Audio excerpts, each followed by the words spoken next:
All right, I'm going to show you how to transfer all your apps and documents from your old phone to your new Android phone. I have my old phone here and also a new phone that I've never used before. I'll show you how we can get everything from the old phone to the new phone, plus a few important callouts about what might not transfer over. So stick around until the end.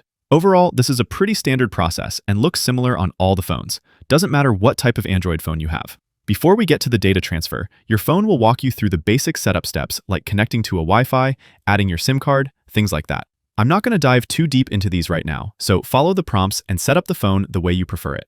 Once we're past those initial setup steps, then we get to this screen that says Copy Apps and Data. You can copy from another Android phone, or you can do this from an iPhone or an iPad as well. If possible, you're going to want to use a cable for the transfer. If you don't have a cable, you could use the no cable option here.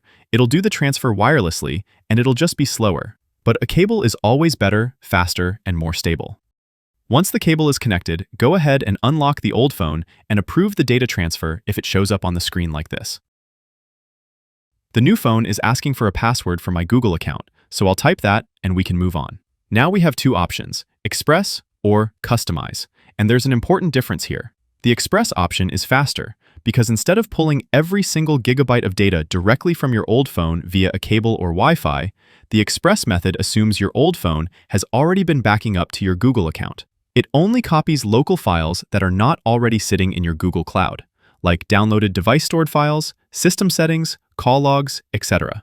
It only transfers the essentials, and then later syncs the rest silently in the background by using your Google backup. The Customize option is the traditional device-to-device transfer. It reads your old phone's storage directly and brings up a checklist of everything you can copy over. This is my preferred method, so we'll go with that. On the next page, I can now choose what I want to import. Everything from apps to text messages, call history, contacts, photos, videos, pretty much everything your phone can contain. I want all of it, so I'm going to keep every box checked and then tap Copy. And we're underway. Now the old phone says we're copying, and the new phone will continue with the remaining setup steps. It'll ask about my preferences regarding Google services, whether I'd like to back up my phone to Google's cloud storage, setting up the PIN code, setting up a fingerprint, all that stuff. You're basically finishing the setup while your data transfer is running in the background. Once you're done with the setup steps, you'll end up on this screen, showing the progress for your data transfer. It tells me there's about 3 minutes left, but usually it takes longer, so sit tight and let the phone do its thing. Also, a couple of important notes. Once you're done with the transfer, don't factory reset the old phone immediately. The transfer will copy up all the app data, but it cannot copy security tokens or logins. So some apps like Google Authenticator or some banking apps will still require two-factor authentication, especially when you're logging in on a new device.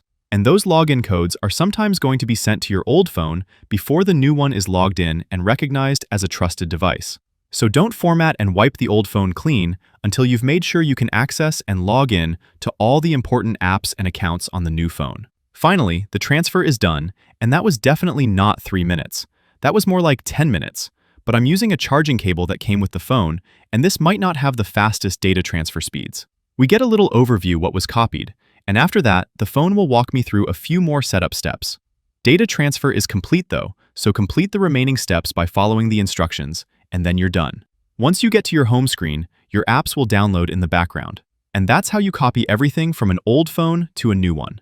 Click that like button if this helped, and subscribe for more. Thanks all, until next time.